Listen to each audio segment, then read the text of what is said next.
ये भारत के job market और इकोनॉमी पर एआई के असर का एक क्विक राउंड अप है। देखिए, एआई के तेजी से बढ़ते इस्तेमाल ने जहां एक तरफ पारंपरिक नौकरियां जाने का डर पैदा कर दिया है, वहीं सच तो यह है कि इसने हमारे लिए रोजगार के बिल्कुल नए दरवाजे भी खोल दिए हैं, जिसे समझना हर प्रोफेशनल के लिए बहुत जरूरी है। तो पहला बड़ा पॉइंट ये है कि हमारी पारंपरिक आईटी और एंट्री लेवल की नौकरियों पर ना सबसे ज्यादा खतरा मंडरा रहा है। मतलब आईएमएफ की रिपोर्ट सुने तो आप हैरान रह जाएंगे।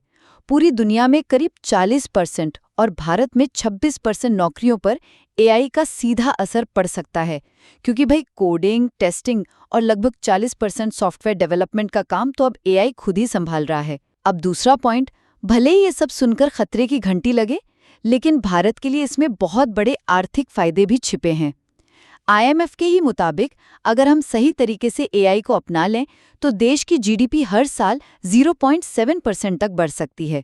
और नेस्कॉम का डेटा बताता है कि हमारी टेक इंडस्ट्री 2026 तक $300 बिलियन के रेवेन्यू को छूने वाली है, जहां आज भी लाखों नई भर्तियां हो रही हैं। और अंत में एक बड़ा दिलचस्प बदलाव ये हुआ है कि एआई ने छोटे शहरों में डेटा लेबलिंग और एनोटेशन करने वाले डिजिटल मजदूरों की एक नई फौज खड़ी कर दी है।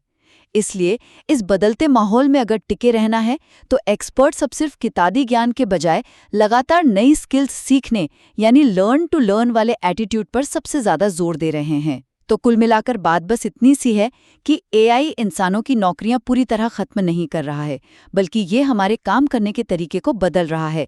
इसलिए जो खुद को नई तकनीक के हिसाब से ढाल लेगा, वही इस नए दौर का विजेता बनेगा।